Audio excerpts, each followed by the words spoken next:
Hello, everybody. Thank you so much for tuning in today. This is the Bodega Cat Book Club Health Edition. And today we're continuing our reading of Never Be Sick Again by Raymond Francis. And today we're going to continue with chapter 5, and this will be part 4. All right, here we go. Beware of food guillotines. Even foods that are truly fresh and ripe can nevertheless be nutritionally destroyed if you prepare them improperly. Our biological ancestors usually did not cook or process their foods. Foods were eaten fresh and raw. The healthy Hunzas ate 80% of their diet raw. Their foods not only had more nutrition to begin with because of traditional farming techniques and rich soils, they also did not typically diminish that nutrition by cooking. Nobel laureate Linus Pauling believed that the mostly raw, mostly vegetarian, unprocessed diet of our biological ancestors provided a level of nutritional quality far superior to the food supply available today. The bulk of the modern American diet comes from processed foods that have been deliberately altered from the way nature provided. This altering includes trimming, peeling, chopping, blending, mashing, commercial refining, and cooking. While some degree of processing may be necessary, there are many degrees of processing, from the simple slicing of a carrot for your salad all the way to the grinding and bleaching of wheat in order to make white flour. The most significant causes of malnutrition, other than commercial farming and nutrition and distribution techniques, are cooking and processing. In general, proteins in food are the most stable, less damaged by processing, while vitamins are the most easily damaged. A cucumber loses a quarter of its vitamin C just by slicing it to make a salad. If the salad stands around for an hour, the loss goes up to a third. And if it stands for 3 hours, half its vitamin C will be gone. Fresh orange juice loses about almost a fifth of its vitamin B1 within 24 hours, even when refrigerated. Cooking and mashing a potato will diminish vitamin C by 80%. The heat used in cooking foods damages nutrients and typically makes them more difficult to digest. Cooking even damages protein, the most hardy of nutrients. Consider oatmeal. In the Food and Nutrition Encyclopedia, Aubrey Esminger reported that dry oatmeal contains 14% protein, but that figure drops to only 2% after it is cooked, a loss of 85%. Cooking common vegetables such as carrots can cause losses of 75% of the vitamin C. Oh, excuse me. Went down the wrong tube there. Hold on.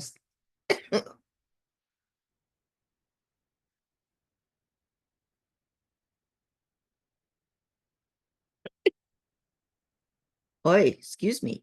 Sorry about that. Cooking common vegetables such as carrots can cause losses of 75% of the vitamin C, 70% of vitamin B1, 50% of the vitamin B2, and 60% of vitamin B3. The higher the heat and the longer the cooking time, the more nutrient your food loses. Heating food deactivates its enzymes, the cellular machinery that manufactures all the products our cells make. Although the human body is capable of making its own enzymes, we also receive enzymes directly from our food.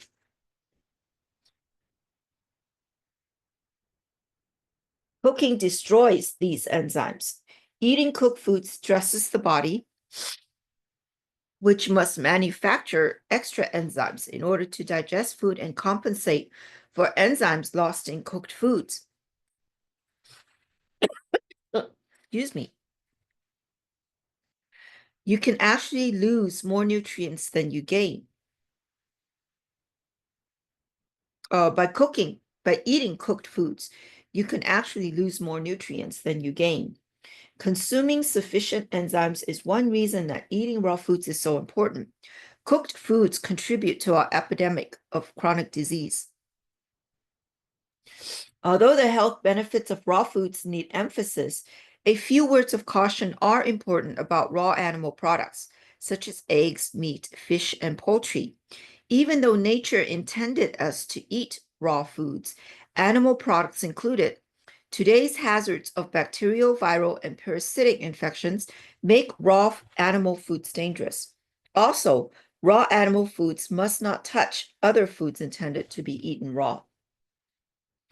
Even just a few generations ago, people typically ate more raw foods than they do now, and the trend toward cooked and processed foods appear to be worsening. According to U.S. Department of Agriculture statistics, over the last century, average consumption of fresh apples declined by more than 3/4, fresh cabbage by more than 2/3, and fresh fruit by more than 1/3. During that same period, consumption of processed vegetables went up hundreds of percent, and consumption of processed fruits went up by about 1,000%. Eating processed fruits and vegetables, canned, dried, frozen, etc., is fundamentally inferior to eating fresh fruits and vegetables. Eat for your future too. The nutritionally deprived, cooked, and processed foods you eat today will damage your health tomorrow, as well as the health of your unborn children and grandchildren in the years to come. This profound concept was demonstrated in the 1940s by Francis Pottinger Jr., MD, and published in his book, Pottinger's Cats. More than 900 cats, some fed a diet of raw food and some a cooked food diet, showed striking differences in their own health as well as the health of their offspring. Within 6 months, the cats eating the cooked food developed numerous health problems.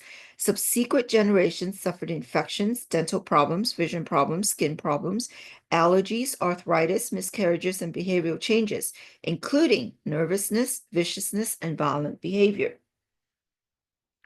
Each new generation was sicker than the last. By the third generation, almost all the cats suffered from allergies and had trouble reproducing because of miscarriages and stillbirths. Meanwhile, the cats on the raw food diet remained healthy and well-behaved generation after generation. We have much to learn from Pottinger's work. The most significant and ominous implication is the impact of poor nutrition supplied by cooked food on the health of future generations. Another case dramatically proves the need for raw, fresh foods. During World War I, sailors aboard a German cruiser, Kronprinz Wilhelm, they ate beef, ham, bacon, cheese, potatoes, canned vegetables, dried peas and beans, white bread, margarine, tea, coffee, sugar, condensed milk, cake, champagne, and beer. Their entire diet consisted of cooked and processed foods. After 6 months on this diet, the crew was experiencing shortness of breath, paralysis, atrophied muscles, enlarged hearts, constipation, anemia, and muscle and joint pain. 50 men could no longer stand. After 8 months, 500 were sick, 110 were bedridden, and they were falling at a rate of 4 per day. New symptoms included pleurisy, rheumatism, pneumonia, and other infections, and fractures and wounds that would not heal. An emergency stop in Virginia brought a new diet containing some raw fruits and vegetables. After 10 days, the men stopped falling sick. 47 had been discharged. Conditions gradually improved thereafter. Access to fresh raw food was all it took. Notably, the only people on the ship who did not get sick were the officers who had ongoing, if limited, access to raw fruits and vegetables, apparently providing just enough nutrition to make the difference between health and disease. Think of all the people that you know who suffer from allergies, gum disease, heart problems, vision problems, arthritis, antisocial behavior, miscarriages, and other health problems. Could malnutrition, perhaps even the malnutrition of their parents or grandparents before them, be contributing to their problems? Talk to those people you know who have lived in good health into their 80s, 90s, or even older. Chances are they grew up on farms and ate plenty of raw, real food during their developmental years. By contrast, consider the deteriorating health of many people in the baby boomer generation, the first humans to develop eating processed TV dinner diet starting in the 1950s. Families today often have grandparents that lived or are still living into their 90s, while the next generation is getting sick and dying in their 70s or 80s or 60s. Today's young people are plagued with problems such as cancer, asthma, diabetes, allergies, obesity, poor eyesight, dyslexia, birth defects, and other problems, and are likely to die at even younger ages. An epidemic of allergic disease is occurring in industrialized countries, especially in people born after 1960. The prevalence of asthma has quadrupled over the last 2 decades. Could something as simple as nutritional deficiency be a major contributor to violent behavior and vicious crimes? Many reasons exist to believe so. Many of our young people can no longer reproduce. Some estimates are as high as 1 in 5. These problems were rare just a few generations ago when our grandparents and great grandparents were eating more organic, fresh, and unprocessed raw foods. These problems did not exist among well nourished populations such as the Hunzas. How you eat matters. Millions of Americans are plagued with heartburn, abdominal pain, bloating, gas, nausea, bowel difficulties, and other digestive problems. Much more than inconvenient, these are telltale signs of poor digestion, resulting in deficiency and toxicity, i.e., disease. To eliminate these problems, follow a few simple guidelines, which will support healthy digestion. You can choose digestion habits that will bring nutrients into your cells and let wastes out of your body efficiently. The basic steps of good digestion are as follows. First, eat the right combination of foods. Because certain foods digest better together than others, next, chew your food well to assist in the digestive process. Nutrients must be absorbed properly, excuse me, through your intestinal walls and transported throughout your body to all the cells that need them. Finally, wastes must excrete from the body. Any interference with any of these steps of the digestive process can cause both deficiency and toxicity. Deficiency may occur if food is not properly digested and absorbed. Toxicity occurs when undigested food sits too long, either in the stomach or in the intestines, where it rots, ferments, and putrefies, creating toxins. Although eating a variety of foods is a great idea, we're not designed to digest them all at the same time. Learning which foods go well with each other is what food combining is all about. Our digestive systems have adapted and evolved over many thousands of years. Until recently, humankind did not eat the combinations of foods that are now normal to us. Our hunter-gatherer ancestors often ate foods directly from their source, usually one at a time because there was no way to preserve or store them. Our ancestors certainly did not cook up 3 or 4 course meals that combine all sorts of different proteins, starches, sugars, fruits, and vegetables. When we were young, our digestive systems are working at peak performance, and indulging in digestive indiscretions may be possible. As we age, digestive capacity diminishes, forcing the body to digest incompatible foods results in improperly digested food that produces dangerous toxins. Also, undigested food deprives us of essential nutrients. Food combining food combining principles are important because each food category has different digestive requirements. The requirements for proteins and starches are radically different. If you eat them both at the same time, you cannot digest either one well. Proteins digest in an acid environment, whereas starches digest in an alkaline environment. Your digestive system has the ability to create either environment, but not create both at the same time. Instead, combine proteins or starches with vegetables, which are highly nutritious and combine well with either one. Fruit has special digestive requirements and should be eaten alone. Fruit is easy to digest and is meant to pass through the digestive system quickly. If not, such as when combined with protein or starch, the fruit sugar ferments in the stomach, often manifested by bloating and gas. If sweet and acid fruits are to be eaten together, eat the acid fruits first. Melons should be eaten alone or combined with other melons because they take even less time to digest than other fruits and should pass quickly through your digestive system in order to prevent sugar fermentation.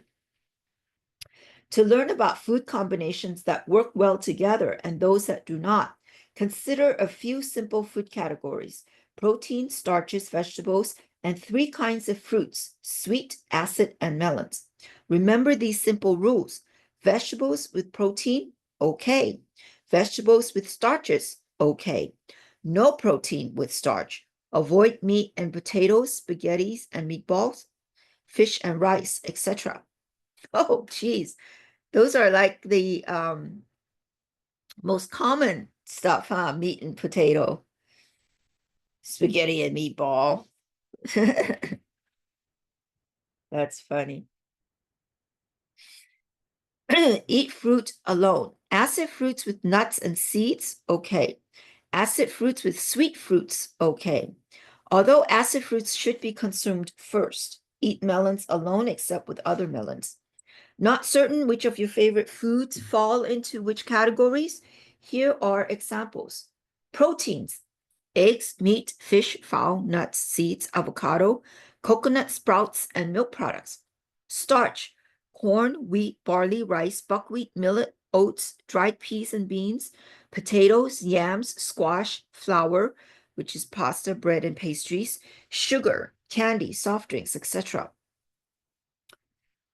Vegetables: asparagus, tomatoes, okra, green beans, green peas, broccoli, bell peppers, Brussels sprouts, cabbage, lettuce, celery, cucumber, beets, eggplant, spinach, mushroom, zucchini, radish, artichoke, beets, carrots, cauliflower, chives, ginger, garlic, leeks, onion, shallots, scallions, sweet fruits, bananas, currants, figs, dates, raisins, prunes, dried fruits, grapes.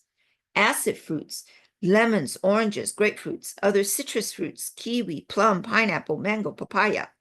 All berries, nectarines, apples, cherries, pears, apricots, peaches. I never thought of apples as acid fruits. That's pretty interesting. Melons, cantaloupe, cassava. What's cassava? I've never heard that before. Crenshaw. Oh, that's interesting. Crenshaw. Honeydew, banana melon. Never heard of that either. Watermelon.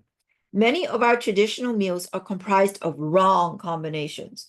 What we think of as good meal is typically a harmful combination of starch and protein, meat and potato, burger and fries, or cheese pizza. We make the problem worse by accompanying meals with sugary drinks and desserts. These combinations cause the food to ferment and putrefy in the digestive system. Then the protein-sugar combination also results in the formation of harmful AGEs, as described in the sugar section of the Big Fours. Learning how to apply proper food combinations to your diet can help your health, as it did for Andrea. Her high-profile career was interrupted with chronic fatigue, and an autoimmune called lupus overwhelmed her. Before she came to see me, Andrea had been sick for 5 years and had exhausted all the remedies that modern medicine had to offer, with no help. I encouraged Andrea to keep a food diary so that we could track what she was eating. The diary revealed that Andrea's diet consisted of a lot of processed junks, make-believe food. I taught her how to shop for real food and suggested special vitamin supplements. Within 1 week, this woman, who had been chronically ill for 5 years, was starting to feel much better. She gained more energy and more mental clarity, and she began to have hope. Then she reached a plateau and seemed unable to make further improvement. I suggested that Andrea prepare another food diary, this time looking at the combination of foods she was eating. She found out why her recovery process stalled. Andrea's meal choices were causing maldigestion and causing toxins that were inhibiting her recovery. For example, she had gone out to a Sunday brunch and ate a breakfast consisting of a vegetable omelet, protein and vegetables, okay. Hash brown potatoes, starch with protein, not okay. Toast with jelly, starch and sugar with protein, not okay. And a fruit cup, fruit with other foods, not okay.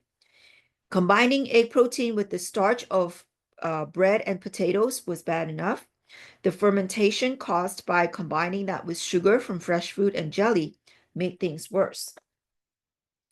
By maldigesting her food, this meal was not supplying Andrea with the nutrition she thought she was consuming. At the same time, her choices were creating toxins that were poisoning every cell in her body. Certainly not what she had in mind when she ordered brunch.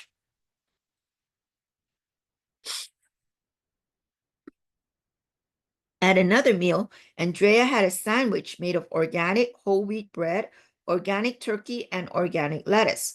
While definitely better than the breakfast, combining starch bread with protein turkey just does not work.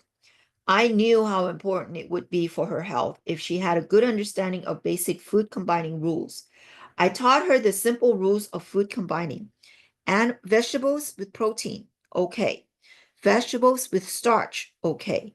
No protein with starch, eat fruit alone. Andrea put these simple rules to work.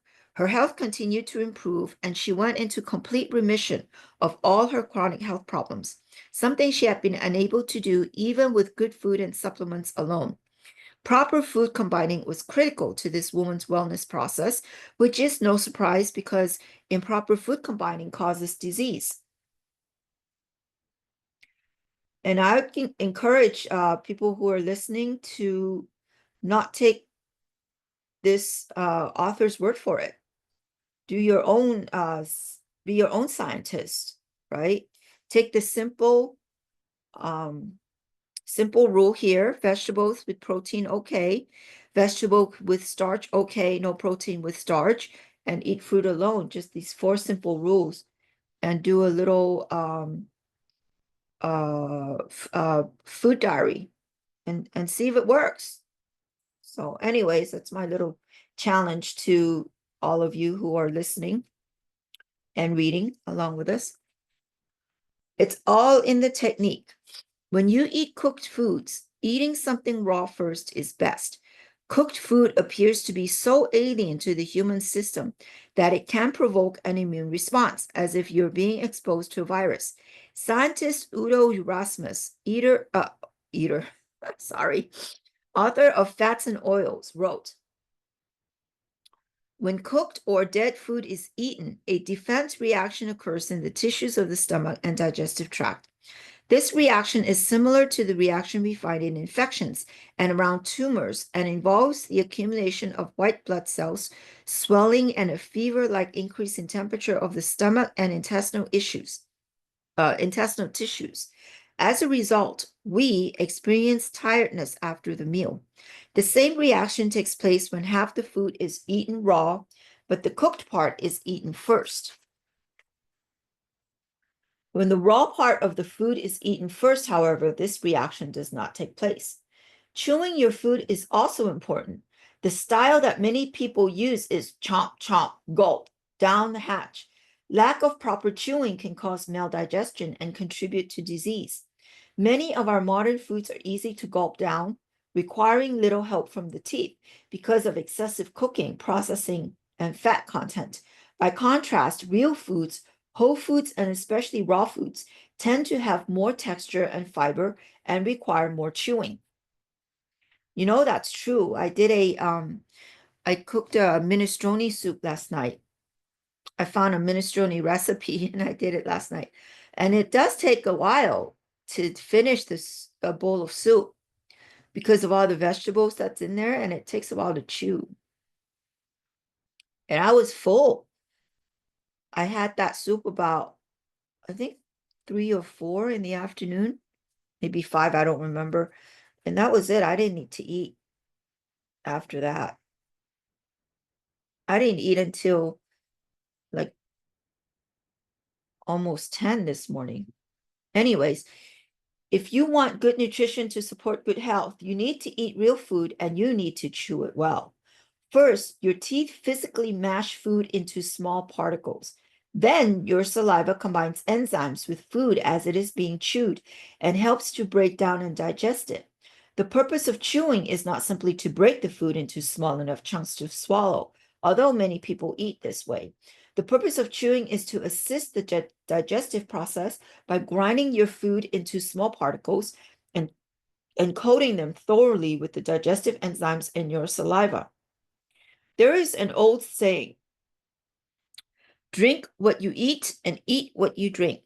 Solid food should be chewed thoroughly enough that it becomes liquid after you've swallowed it. Liquid foods such as juices and soups should be chewed so that the enzymes in your saliva have time to work on them. Nutrition starts in your mind and in your mouth. Eat your food with the intent to nourish your body rather than merely to fill the void in your stomach. And we will stop here for now. Thank you so much for joining me today. I hope you enjoyed that. I think he also gives good practical stuff to follow. Interesting, eh? Okay, I hope you guys all have a great day and we will see you next time. Bye-bye now.